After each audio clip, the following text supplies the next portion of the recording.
민수기 5장. 여호와께서 모세에게 말씀하셨습니다.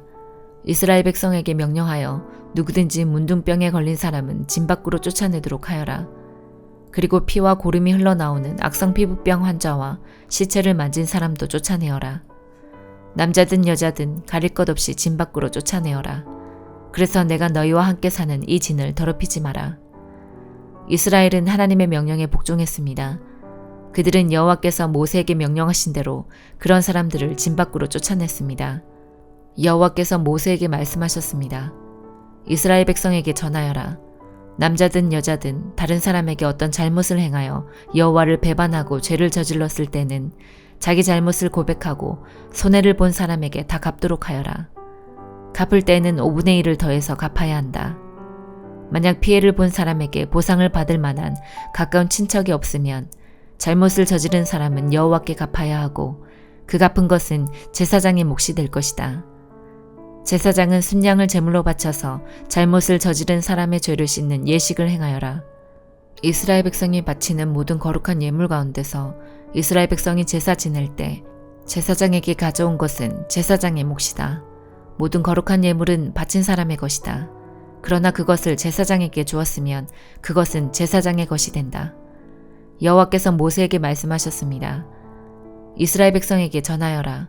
만약 어떤 남자의 아내가 잘못을 저질러 남편을 배반하고 다른 남자와 동침했는데도 남편이 자기 아내의 나쁜 짓을 모를 뿐 아니라 본 사람이 아무도 없고 아내가 나쁜 짓을 하다가 붙잡히지도 않았다고 하자. 그런데 남편이 질투하는 마음 때문에 아내가 죄를 지었건 죄를 짓지 않았건 자기 아내를 의심한다고 하면 남편은 아내를 데리고 제사장에게 가거라. 그때 남편은 아내를 위해 바칠 제물도 가져가거라. 제사장에게 가져가야 할 제물은 보릿가루 10분의 1 에바이다. 이 제물에는 기름을 붓거나 향을 얹지 마라. 이것은 질투 때문에 바치는 곡식제물이며 아내에게 죄가 있는지를 밝혀주는 곡식제물이다.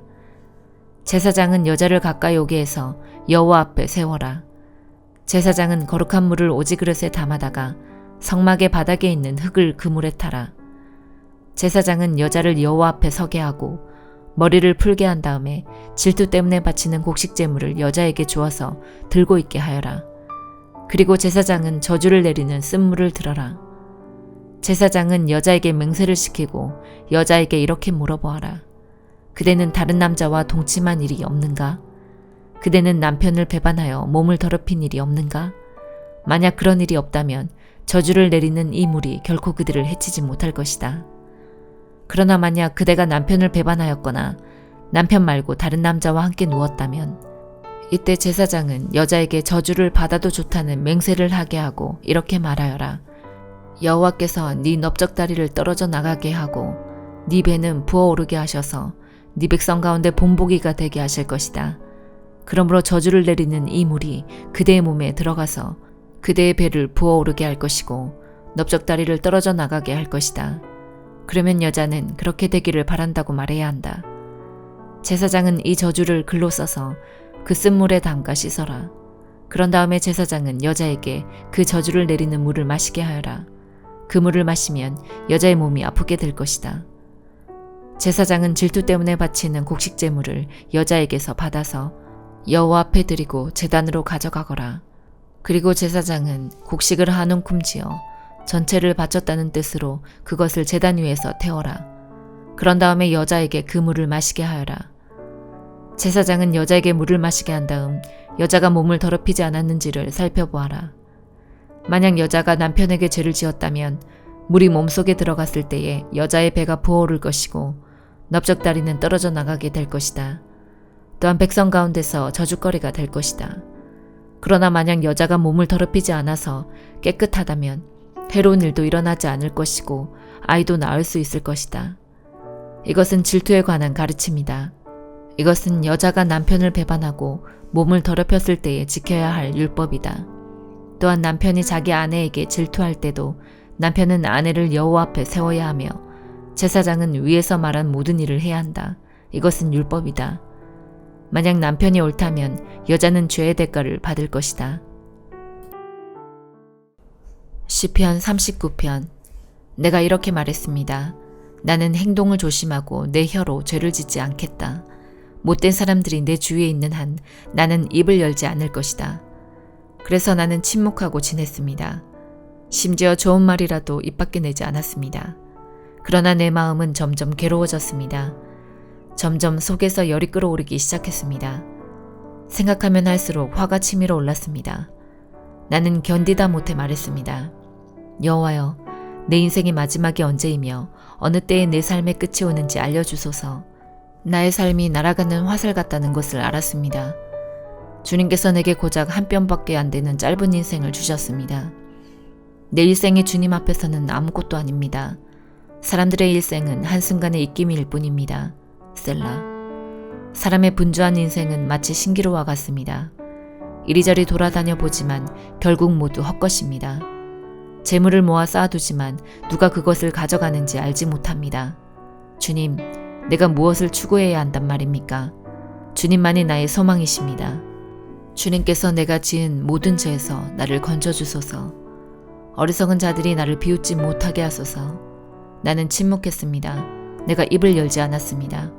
이는 주님께서 내 입을 닫으셨기 때문입니다. 주님, 이제 나를 그만 벌하소서. 주님께서 손으로 내려치시니 내가 죽을 것 같습니다. 주님은 죄 지은 사람들을 꾸짖고 벌 주십니다. 좀 먹듯이 그들의 재산을 먹어버리십니다. 그렇습니다. 사람의 일생은 한순간의 입김에 불과합니다. 셀라. 여호와여, 내 기도를 들어주소서.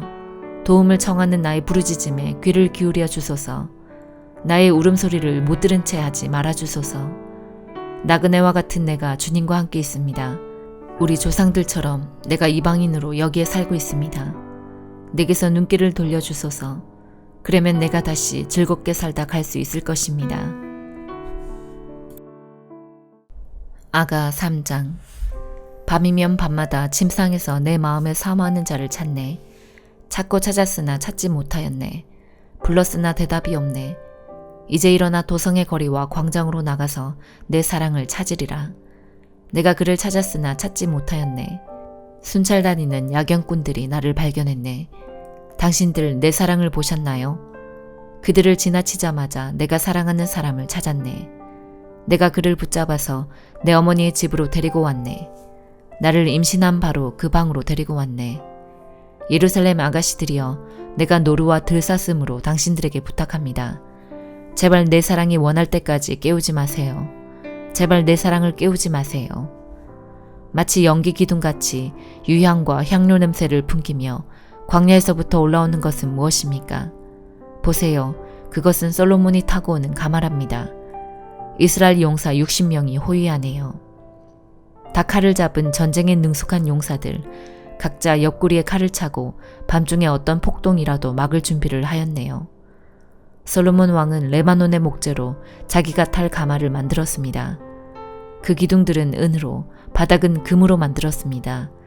그 의자에는 자줏빛 천을 깔고 내부는 예루살렘 아가씨들이 예쁘게 수놓았습니다.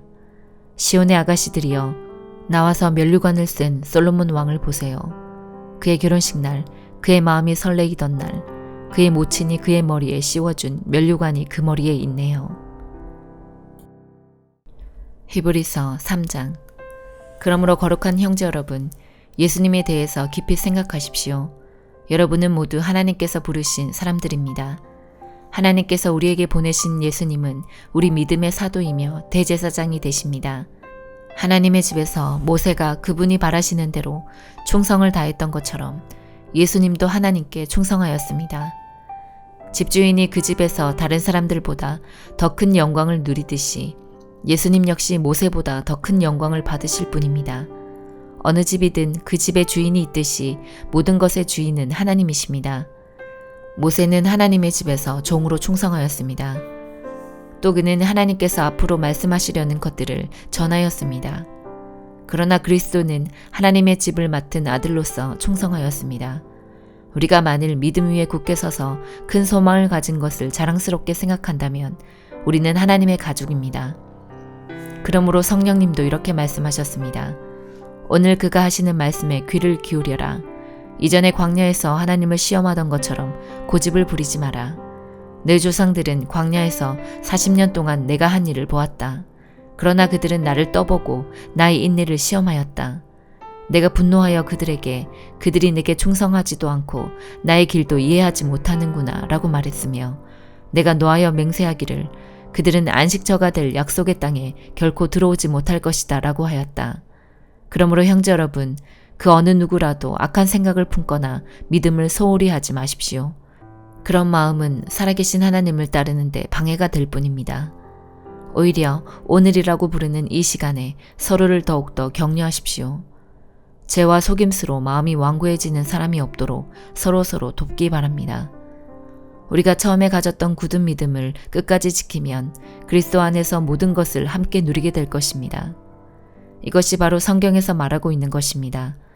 오늘 그가 하시는 말씀에 귀를 기울여라. 이전의 광야에서 하나님을 시험하던 것처럼 고집을 부리지 마라. 하나님의 음성을 듣고도 따르지 않았던 사람이 누구였습니까? 모세를 따라 이집트에서 나온 사람들이 아니었습니까? 또 하나님께서 40년 동안 누구에게 분노하셨습니까? 죄를 짓고 광야에서 죽어간 자들 아닙니까? 하나님께서 약속의 땅인 안식처에 결코 들어오지 못할 것이라고 누구에게 맹세하여 말씀하셨습니까? 그에게 순종하지 않은 사람들을 두고 하신 말씀이 아닙니까? 우리는 그들이 믿지 않았기 때문에 하나님께서 약속하신 안식처에 들어가지 못했다는 것을 알 수 있습니다. 아멘.